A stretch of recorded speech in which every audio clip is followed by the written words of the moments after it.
नमस्कार and welcome to Study Glows my dear friends. आज हम एक बहुत ही इंपॉर्टेंट विषय के बारे में विस्तार से चर्चा करने वाले हैं। हमारे होम मिनिस्टर अमित शाह साहब ने पार्लियामेंट में जम्मू एंड कश्मीर का जो सिक्योरिटी सिनारियो है, इस चीज को लेकर कुछ इंटरेस्टिंग फैक्ट्स पार्लियामेंट में और हमारे देश के साथ शेयर किया है। इसके साथ दोस्तों आप जानते होंगे कि सुप्रीम कोर्ट ने आर्टिकल 370 को लेकर एक बहुत बड़ा डिसीजन जो है वो डिलीवर किया है, तो इसके बारे में भी हम बात करने वाले हैं, राइट। और क्योंकि ये आर्टिकल 370 जो है वो आज फर्स्ट पेज पर, सारे न्यूज़पेपर में आपको फर्स्ट पेज पर इसके साथ जुड़ी हुई खबरें ही पढ़ने को मिल रही है, क्योंकि सुप्रीम कोर्ट ने इस पर एक डिसीजन लिया है। सो आपको यह पता होना चाहिए कि आर्टिकल 370 के जाने के बाद जम्मू एंड कश्मीर में क्या सिक्योरिटी का सिनारियो जो है ये इंप्रूव हुआ है या खराब हुआ है, राइट। कुछ इंटरेस्टिंग डेटा को हम एनालाइज करने वाले हैं। इसी के साथ साथ सरकार के जो बिग अचीवमेंट्स हैं आफ्टर डिलीटिंग आर्टिकल 370 उसको भी देखेंगे, और कुछ ऐसे मेजर कंसर्न्स भी हैं, कुछ चिंता के विषय भी हैं जिसको हम डिस्कस करने वाले हैं। बहुत ही quickly dear friends, we have launched limitless leadership program. ये प्रोग्राम जो है वो मेरे द्वारा ही डिजाइन किया गया है, राइट। 20+ लेक्चर्स इसमें रहेंगे। इसके साथ जुड़ी हुई सारी डिटेल्स आपको स्टडी ग्लोज के मोबाइल ऐप पर मिल जाएगी। All I can say is check out the first session, first video जो है इसका, ये हमारी यूट्यूब चैनल पर अवेलेबल है। आप एक बार इसको देखिए and then check out the course details from our mobile app, ठीक है। तो होम मिनिस्टर अमित शाह साहब जो हैं उन्होंने 6 दिसंबर को, let me note down the date here, तो we are talking about 6 December 2023 of course, right. अभी कुछ दिनों पहले की ही बात है। लोकसभा में उन्होंने एक बहुत बड़ी स्पीच दी, और इस स्पीच में उन्होंने कहा है कि article 370 was the foundation of secessionist sentiment in the erstwhile state of Jammu and Kashmir. जो हमारा पुराना राज्य था जम्मू एंड कश्मीर, तो इसमें आप समझ लीजिए अलगाववादी जो विचारधारा है कि देश के या फिर जम्मू एंड कश्मीर के टुकड़े करने की जो बातचीत है, इस प्रकार के सेंटिमेंट्स जो हैं, इसका फाउंडेशन जो है ये आर्टिकल 370 रहा है। उन्होंने ये भी कहा कि आर्टिकल 370 को इसीलिए एबॉलिश किया गया, इसीलिए इसको डिलीट किया गया है ताकि जो वैली है, कश्मीर वैली जो है, इसमें टेररिज्म जो है इसको खत्म करने के लिए ये स्टेप लेना बहुत ही इंपॉर्टेंट था। अब दोस्तों, सरकार ने ये आर्टिकल 370 को कैसे हटाया?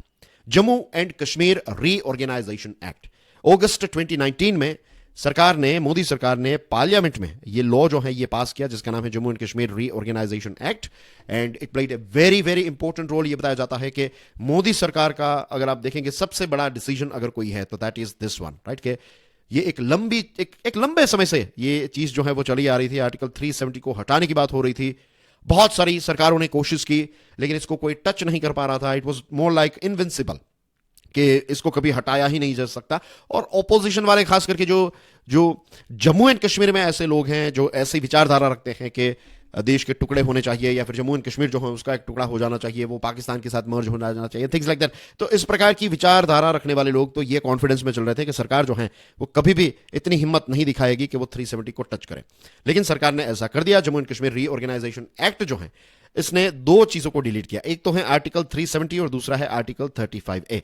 अब ये दो आर्टिकल्स जो हैं, इसकी वजह से क्या होता था कि जम्मू एंड कश्मीर जो है उसको एक स्पेशल स्टेटस मिलता था, राइट। तो इस चीज को ही हटा दिया गया। इसके साथ साथ दूसरी जो चीज हुई है वो ये हुई कि जम्मू एंड कश्मीर जो पहले राज्य हुआ करता था, तो उसके दो टुकड़े किए सरकार ने, दो यूनियन टेरिटरीज में इनको डिवाइड किया। एक तो लद्दाख एंड एक है Jammu and Kashmir. Now dear friends, जैसे मैंने आपको बताया कि जो ऑपोजिशन वाले हैं, राइट, पॉलिटिकल लीडरशिप जो कश्मीर में है, जो सरकार, सेंट्रल गवर्नमेंट का विरोध करती है, तो उनका कहना यह है कि ये तो अन्याय हुआ है, और इसी के साथ साथ भारत सरकार ने हमारा जो ट्रस्ट था, जो विश्वास था, उसको हमेशा हमेशा के लिए तोड़ दिया। और सेंट्रल गवर्नमेंट ने यह कहा है कि दो चीजों को खत्म करने के लिए, एक तो करप्शन और दूसरा है टेररिज्म, अगर ये दो चीजें इस राज्य में हमें बंद करनी है, तो इसके लिए ये चीजों को, ये जो दो आर्टिकल्स हमने देखा ना, 370 और 35A, इसको हटाना बहुत ही इंपॉर्टेंट है।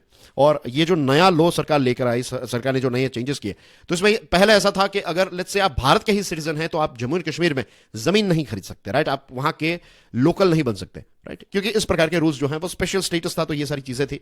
लेकिन अब सरकार ने लैंड और डोमिसाइल के राइट्स जो हैं वो भारत के सिटीजन्स के लिए ओपन कर दिया।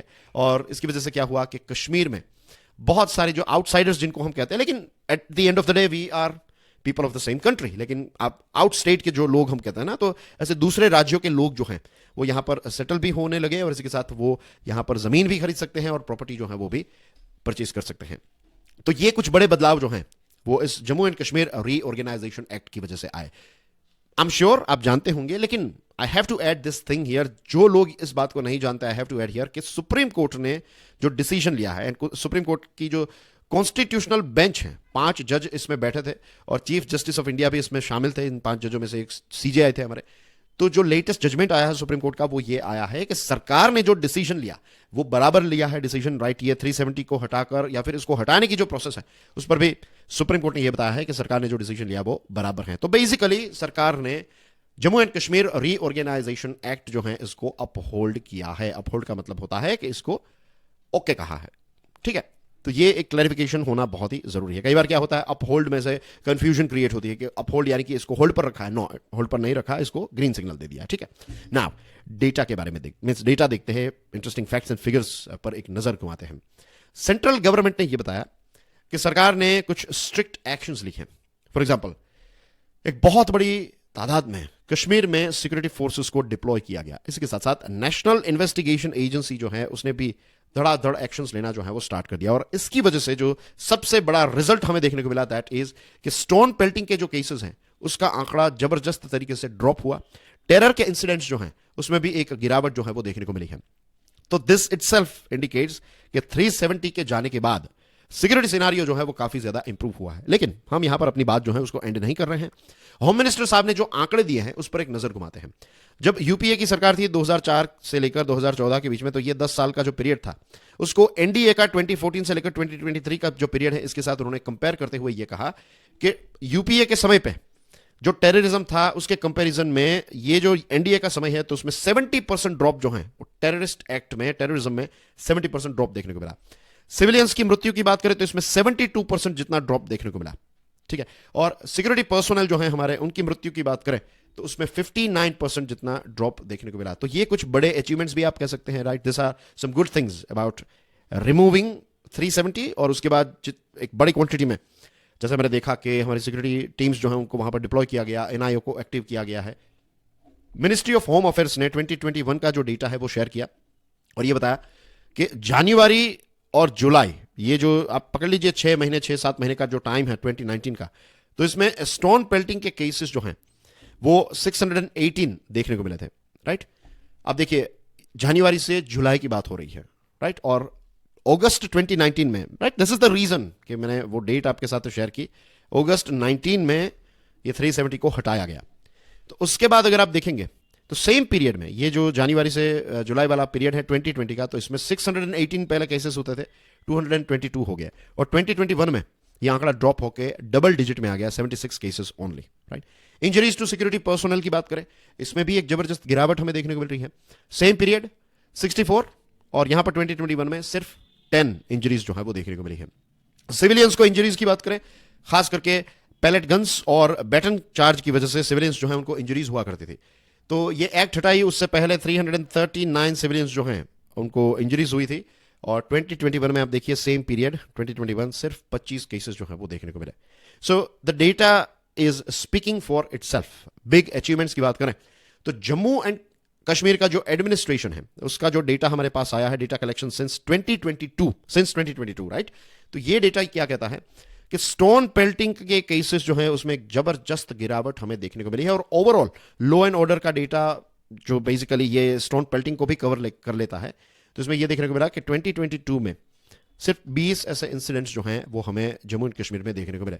6 दिसंबर 2023 की बात है, अमित शाह साहब ने पार्लियामेंट में यह कहा कि 2023 में, इस साल, अभी देखिए दिसंबर जो है वो चल रहा है, तो पूरे साल में एक भी केस जो है वो स्टोन पेल्टिंग का हमें देखने को नहीं मिला है। 2010 में 2654 स्टोन पेल्टिंग के केसेस जो है वो देखने को मिल रहे थे। तो 2010 में 2654 से ड्रॉप होके आप देखिए लगभग 13 सालों के अंदर, 12-13 सालों के अंदर स्टोन पेल्टिंग के केसेस जीरो हुए हैं। This itself is a big thing, right. और दूसरी जो एक चीज सरकार ने की है, राइट, एक टैक्टिक जो है वो ये है कि स्टोन पेल्टर्स जो है ना, जिनको पकड़ा गया, जो भी पकड़े जाते हैं, तो उनको जम्मू एंड कश्मीर की जेल में नहीं, उत्तर प्रदेश की जेलों में भेजा जाता है। और ये एक हार्डशिप क्रिएट होती है क्योंकि आप घर से बहुत दूर एक अलग ही राज्य में जेल में बंद हैं। तो इसकी वजह से भी बहुत सारे यंगस्टर्स जो हैं वो पत्थर मारा ये करने का काम जो है वो, स्टोन पेल्टिंग का काम जो है वो करना नहीं चाहते हैं। ऑर्गेनाइज्ड स्ट्राइक्स जो है वो 2010 में 132 ऑर्गेनाइज्ड स्ट्राइक्स हुई, 2023 में एक भी ऑर्गेनाइज्ड स्ट्राइक जो है वो देखने को नहीं मिली है। तो कौन कौन सी चीजें जो हैं वो असरकारक हुई, राइट, कौन कौन सी चीजों की वजह से ये इतने अच्छे रिजल्ट्स देखने को मिले हैं। देखिए, एनआईए जो है उसने हुर्रियत लीडर्स जो हैं उन पर केसेस किए। बहुत सारे जो हुर्रियत लीडर्स जो हैं दे आर इन जेल, उनके ऊपर टेरर फंडिंग के केसेस चल रहे हैं। और एनआईए ने ओवरऑल टेरर फंडिंग जो है तो इनके केसेस को, या फिर टेरर फंडिंग जो एक एक्टिविटी है तो इस पर क्रैकडाउन करना जो है, बहुत ही स्ट्रिक्ट एक्शंस लेना जो है वो स्टार्ट कर दिया है। 32 टेरर फंडिंग के केसेस जो है वो एनआईए ने रजिस्टर किए। फिर यूनियन टेरिटरी लेवल की जो स्पेशल इन्वेस्टिगेशन एजेंसी है तो इसने 51 केसेस जो है टेरर फंडिंग के वो रजिस्टर किए, और ओवरऑल 229 लोगों को अरेस्ट भी किया गया। इसी के साथ कुछ ऐसे एनजीओस जो सेसेशनिस्ट सेंटिमेंट्स को प्रमोट करने का काम करते हैं तो इनके ऊपर भी छापे मारे गए, इनमें भी बहुत सारे लोगों को पकड़ा गया है। फिर कुछ ऐसे लोग जो खाते यहां का है लेकिन बातें पाकिस्तान की करते हैं, तो ऐसे लोग जो गवर्नमेंट में थे, जो सिंपैथाइजर थे पाकिस्तान के, तो उनको घर भेजा गया, they are been fired, right, उनको नौकरी से ही निकाल दिया, सस्पेंड नहीं, मींस हमेशा के लिए घर भेज दिया। और अरेस्ट की बात करें तो पीरियड पोस्ट 5 अगस्त 2019 ओवरग्राउंड वर्कर्स जो है मिलिटेंट ग्रुप्स के, तो इनके अरेस्ट जो है वो इंक्रीज हुए। ये वाला समय देख लीजिए आप, इसमें सिर्फ 82 अरेस्ट थे और यहां पर 178 अरेस्ट जो है वो किए गए। और ओवरऑल रिजल्ट ये आया कि टेररिज्म जो है तो उसमें एक बहुत बड़ा ड्रॉप, और सिक्योरिटी फोर्सेस की मृत्यु में एक बहुत बड़ा ड्रॉप, सिटीजन्स की मृत्यु में एक बहुत बड़ा drop, right, admission of terrorist, नए टेररिस्ट ज्वाइन नहीं करते तो इसमें भी ड्रॉप। और इसके साथ साथ इन्फिल्ट्रेशन जो है ये 2019 में 141 था, 2023 में सिर्फ 48 केसेस जो है वो इन्फिल्ट्रेशन के देखने को मिले हैं। सो ये कुछ डेटा पर नजर डालते हैं तब पता चलता है कि चीजें जो हैं वो काफी सही है। लेकिन चिंताएं जो हैं वो खत्म नहीं हुई है। We have to remember this thing कि कुछ ऐसी जगह है जहां पर कश्मीरी हिंदूज रहते हैं और नॉन कश्मीरी रेसिडेंट्स जो हैं तो उनको टारगेट किया जा रहा है, सिविलियंस जो हैं उनको मारा जा रहा है। और ये अपने आप में एक बहुत ही स्कैरी सिनारियो भी बनता है, क्योंकि 5 अगस्त 2019 के बाद जितने भी लोगों की मृत्यु हुई है उसमें से लगभग आप पकड़ लीजिए 50% सिविलियंस जो है, मींस ये जो अटैक्स हुए हैं ना, टेरर अटैक्स, तो इसमें 50% जितने जो हैं वो पिछले 8 महीनों के अंदर इनकी मृत्यु हुई है। तो दिस इज बिट स्कैरी, ये बहुत बड़े चिंता के विषय हैं हमारे सामने। दूसरी चीज, टेररिस्ट जो हैं उन्होंने नई मेथड्स को अडॉप्ट किया है। लो कॉस्ट ड्रोन्स के माध्यम से छोटे वेपन्स जो हैं वो पाकिस्तान से फिर हमारे देश में ड्रॉप किए जाते हैं, और एक नई ब्रीड निकली है, हाइब्रिड टेररिस्ट। ये पार्ट टाइम टेररिस्ट है, वैसे रेगुलर काम करते हैं, आपको ऐसा लगेगा भी नहीं कि ये टेररिस्ट होगा, लेकिन जब भी उनका कॉल आएगा तो it's like sleeper cell, right, वैसे नॉर्मल जॉब कर रहा होगा या फिर बिजनेस चला रहा होगा, लेकिन जब भी हैंडलर्स का फोन आएगा पाकिस्तान से तो ये टेररिस्ट एक्टिविटी करने लगेगा। तो ऐसे जो हाइब्रिड टेररिस्ट हैं तो इनको आइडेंटिफाई करना जो है ये एक बहुत बड़ा चैलेंज बन जाता है, और इसके लिए सिक्योरिटी फोर्सेस जो हैं इनके लिए सबसे बड़ा फिलहाल जो चैलेंज है, एक हेडेक है, that is identifying this hybrid terrorist. दूसरी चीज है कि जो हिंदूज के एरियाज हैं तो अर्ली 2000 में यहां पर काफी ज्यादा अटैक्स देखने को मिल रहे थे।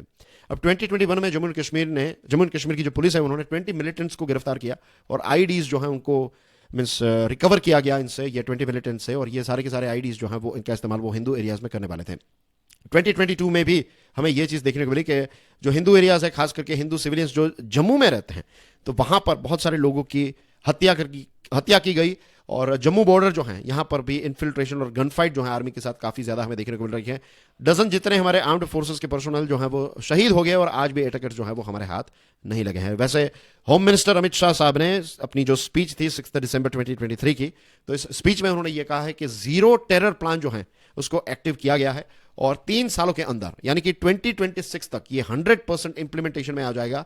और उन्होंने ये विश्वास दिलाया है देश को एज ए होम मिनिस्टर कि हमेशा के लिए ये जो टेररिज्म या फिर यहां पर जो किलिंग्स होती है तो ये सारी चीजें जो है 2026 तक जम्मू एंड कश्मीर में ये सारी चीजें इतिहास हो जाएगी।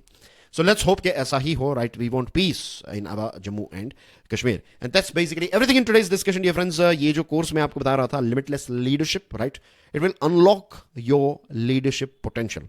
आप फर्स्ट लेक्चर देख लीजिए and I am sure you won't be able to stop it.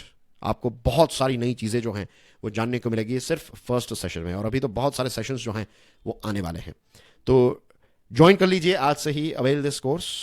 Details आपको हमारे मोबाइल ऐप पर मिल जाएगी। Thank you very much for your love and support. God bless you all. जय हिंद।